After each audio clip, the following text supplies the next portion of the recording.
Bharatiya Janata party का एक ही काम है, भारतीय जनता पार्टी का एक ही काम है, काम बिगाड़ना।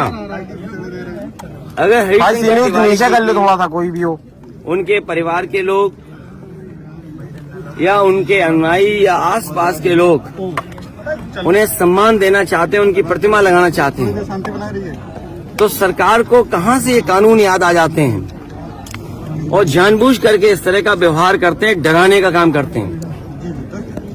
ये डरा करके, बुलडोजर दिखा करके या पुलिस को अपना कार्यकर्ता बना करके उससे कामयाब नहीं होंगे, क्योंकि जनता ने जो अभी सबक सिखाया इनको, जनता तैयार है, आने वाले समय में इनको और सबक सिखाने जा रहा है।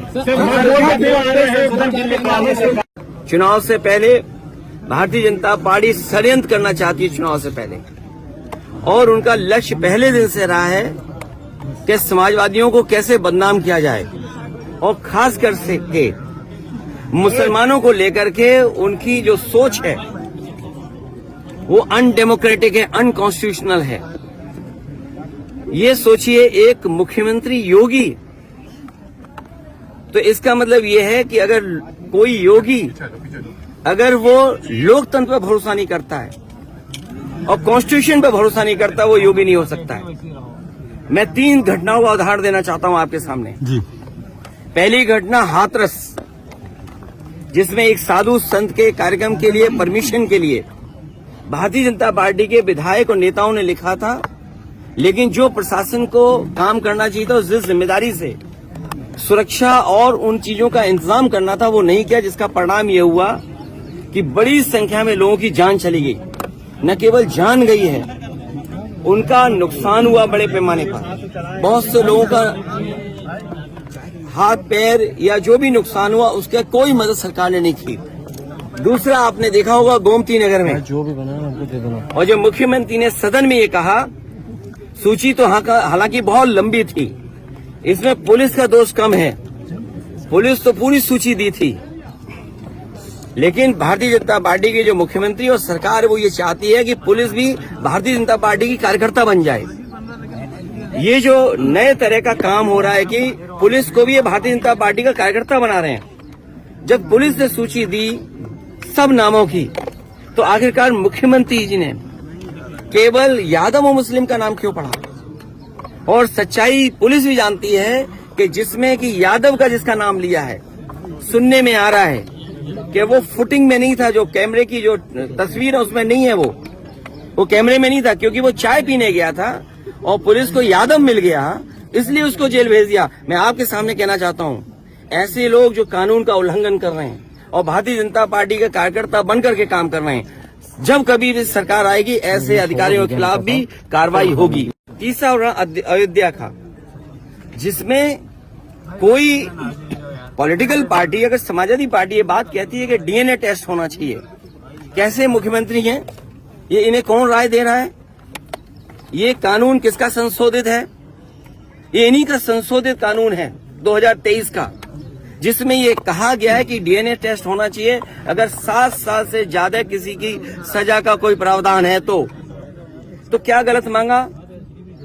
और उनके परिवार के लोग कह रहे हैं, और वहां भी पुलिस सच्चाई जानती है, हमारे पत्रकार साथी भी जानते हैं सच्चाई।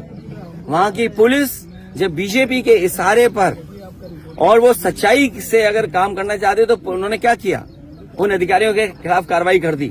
तमाम अधिकारी ऐसे हैं जो कह रहे हैं कि हमें तो नौकरी बचानी है, हम क्या करें? हम टेंशन में आ जाएं कि हम भी सर मार दें किसी आदमी के सर पे। आपने देखा नहीं बनारस में क्यूटो में क्या हुआ? अधिकारी पे इतना प्रेशर, इतना प्रेशर, इतना प्रेशर कि वो आकर के सर मार दिया उसके व्यापारी के। सोचिए आप, इसमें तमाम ऐसे लोग हैं, आप अकेले में बात करना कितने प्रेशर में जीवन जी रहे हैं। ये जो भार है इनके पास, मेडल, बेल और ये तमाम लैनियार्ड और नेम प्लेट और तमाम उसके अलावा ऐसा भार है इनके ऊपर, ये काम नहीं कर सकते, न्याय नहीं दे सकते।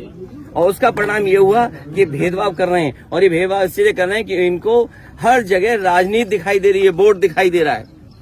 ये कितना भी कुछ कर लें, अब जनता को इनसे कोई उम्मीद नहीं है, और जब उम्मीद खत्म हो जाए किसी पॉलिटिकल पार्टी से तो समझ लेना उनका सफाया होना निश्चित है।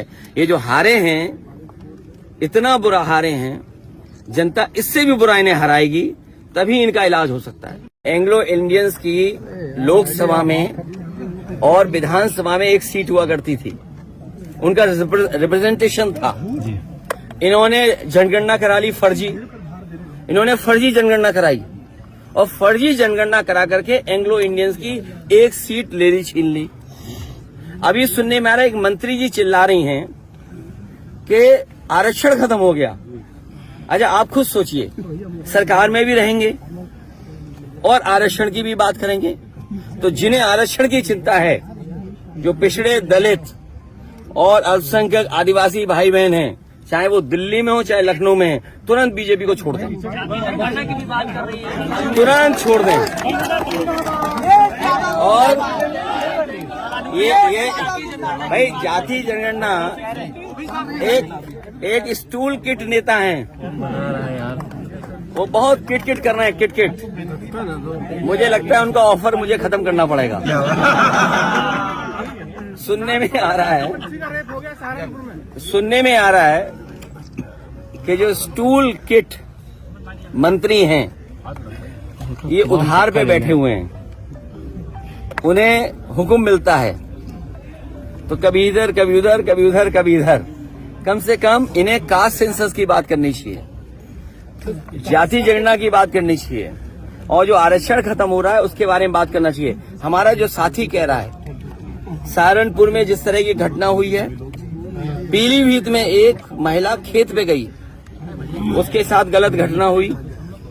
आज सुनने में आ रहा है अयोध्या में भी घटना हुई, और कन्नौज की मैं बता दूं, एक दलित समाज की बेटी, उसके साथ जो घटना हुई, और पुलिस और बीजेपी के लोगों ने मिलकर के एक झूठी कहानी बनाई, उसे पेड़ पे लटका करके बताया कि पेड़ पर वो अपनी आत्महत्या की, और उसका पोस्टमार्टम नहीं हुआ।